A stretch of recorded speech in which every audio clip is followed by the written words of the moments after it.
Can you picture Johnny Depp as a gothic, mysterious, larger-than-life comic book character? I mean really, take a moment to imagine it. His sharp cheekbones drawn in black ink, his eyes shadowed with that haunting intensity he's famous for, his signature charm mixed with just enough danger to make you a little uneasy. Feels almost obvious, doesn't it? And yet, somehow, no one saw it coming. Because this isn't just another movie role for Johnny. No, this is something much bigger. Much more personal. Johnny Depp has officially teamed up with Ridley Scott, the master of cinematic darkness, and the brilliant creative team at Mechanical Cake to bring to life a brand new graphic novel series called Hyde. But here's the kicker, Johnny's not just lending his face to the project. He's not just acting in a movie or narrating a series. He's actually creating the title character himself. This character comes straight from his own imagination, his own mind, his own hands, poured into the pages of a story that already feels like it was written just for him. And if you're sitting there wondering, wait, Johnny Depp? Graphic novels? How does that even work? Well, you're not the only one. You're asking the same question everyone's asking right now. But once you hear how this all came together, and how perfectly it fits who Johnny really is, deep down, it'll make perfect sense. And here's the thing, there's even a little twist to this whole story that almost nobody's talking about yet. So sit back, get comfortable, and let me tell you everything. Who's involved, what Hyde is really about, and why this just might be the boldest, most exciting creative move Johnny Depp has made in years. Maybe even his whole career. So here's how it all starts. Johnny Depp has always been what you might call a chameleon. We all know that. We've seen it, time and time again. From his breakout role as the sweet, innocent teen heartthrob in 21 Jump Street, to his unforgettable turn as Edward Scissorhands, quiet, fragile, heartbreaking. And then Captain Jack Sparrow, the swaggering pirate with a twinkle in his eye. Then the Mad Hatter, Willy Wonka, Sweeney Todd, and dozens more. He disappears into every character he plays. You can't predict him. You never know what he'll do next. And that's what makes him so fascinating to watch. But here's the thing most people don't know, acting was never just about pretending for Johnny. It's always been about creating. About finding the truth in a character, shaping it, breathing life into it. And now, he's taking that same creative instinct and channeling it into something completely new. Instead of playing a character that somebody else wrote, he's creating one himself. The character of Hyde is all Johnny. His own vision, his own energy, his own touch of madness. And then, to bring it all to life, he called in the big guns. Ridley Scott. If you know movies, you know Ridley Scott. He's the guy behind some of the most iconic films of all time. Blade Runner. Alien. Gladiator. Black Hawk Down. Nobody does dark, atmospheric, breathtaking worlds quite like him. His movies don't just tell a story, they pull you into another universe. He's a master of tone and mood and world building. So of course Johnny wanted him on board. Ridley's role as executive producer means he's making sure every page of Hyde has that same cinematic weight, that same haunting beauty. And then there's Mechanical Cake, a studio you might not have heard of yet, but trust me, you've seen their work.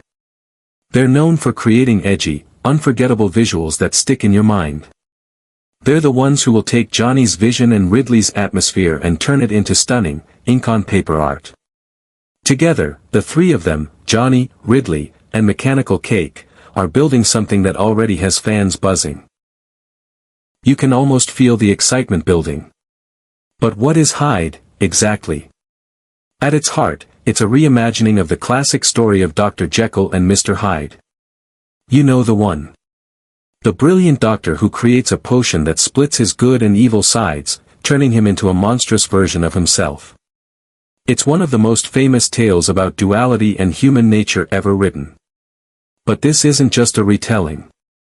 Johnny and his team have flipped the story on its head. This Hyde dives even deeper into the psychological darkness of the character. It explores not just good versus evil, but all the messy, complicated shades of gray in between. And it sets the whole thing in a modern, gritty, noir-inspired world. Imagine dark alleyways, flickering neon lights, shadows on wet pavement.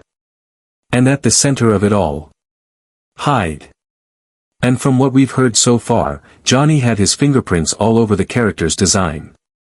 Early concept art shows a man with piercing, almost hypnotic eyes. A quiet menace in his expression. A strange mix of elegance and danger.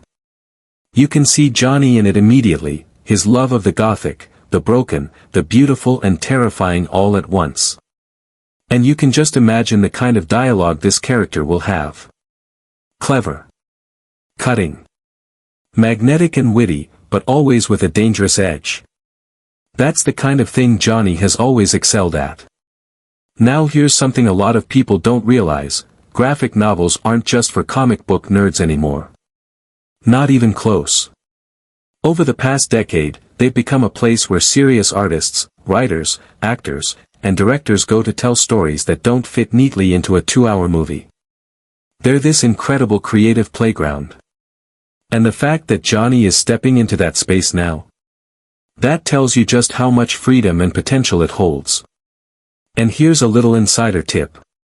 People in the industry are already whispering that Hyde might not stay on the page forever. There's already speculation about it being adapted into a movie or series later on. Nothing official yet, of course. But come on, with Ridley Scott involved. And with Johnny's passion for the character. You know they're at least thinking about it. Oh, and here's something else most people don't know. Johnny has actually been a huge fan of graphic novels and gothic art for years. He even collects rare comic book art. So when you really think about it, this move was kind of inevitable. Like this was always in the cards for him. He's finally letting the world see another side of his creative soul. You see, Johnny Depp has always been more than just an actor. He's a true artist at heart. People often forget that because his film roles have been so larger than life, so memorable, that they tend to overshadow everything else about him. But for as long as he's been in Hollywood, and even long before that, he's been deeply connected to visual art.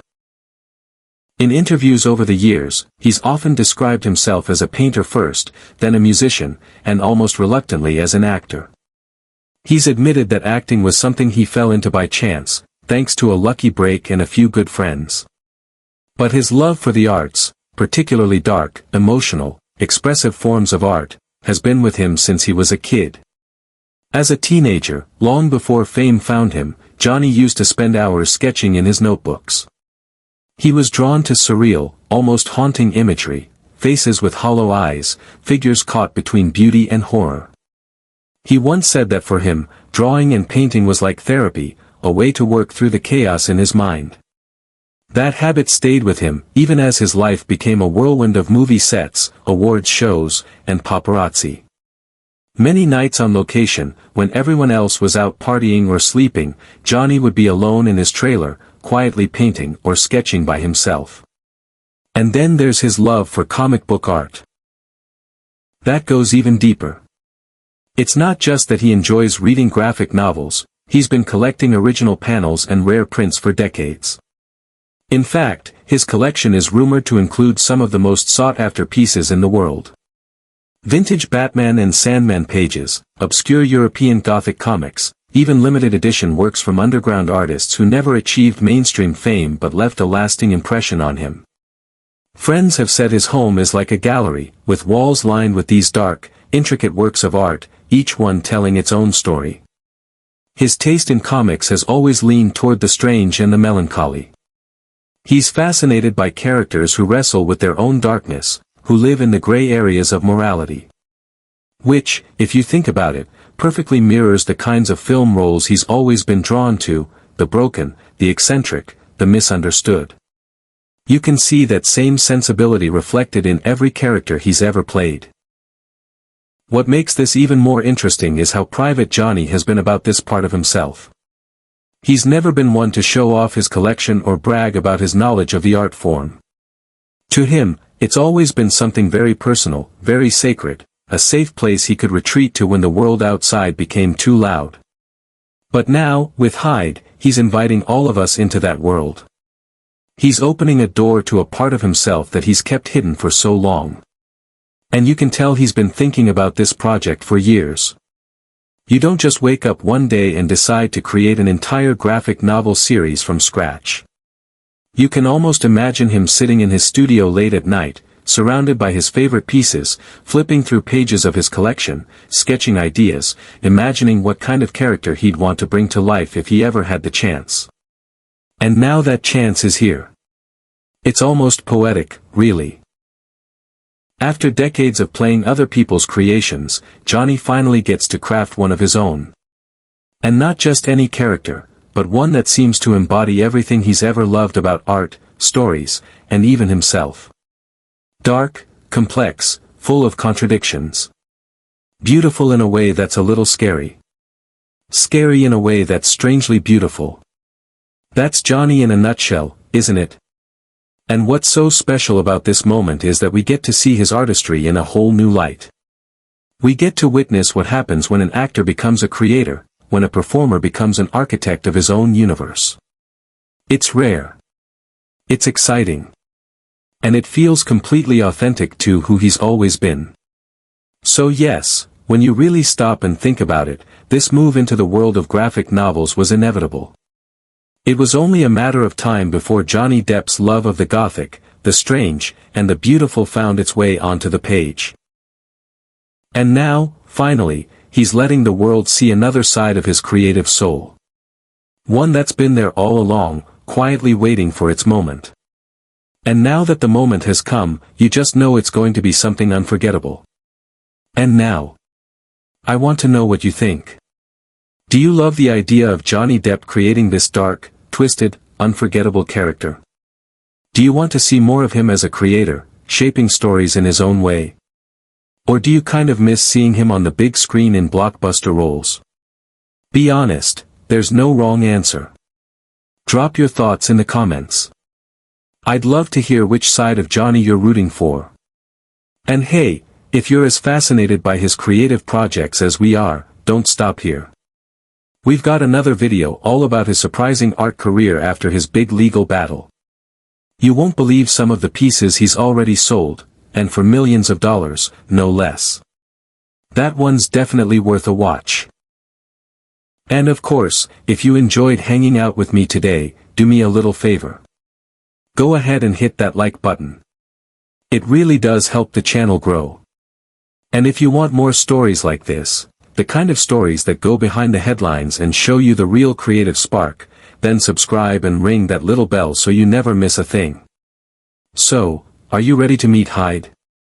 Because something tells me this is just the beginning of a much darker, much more exciting chapter for Johnny Depp.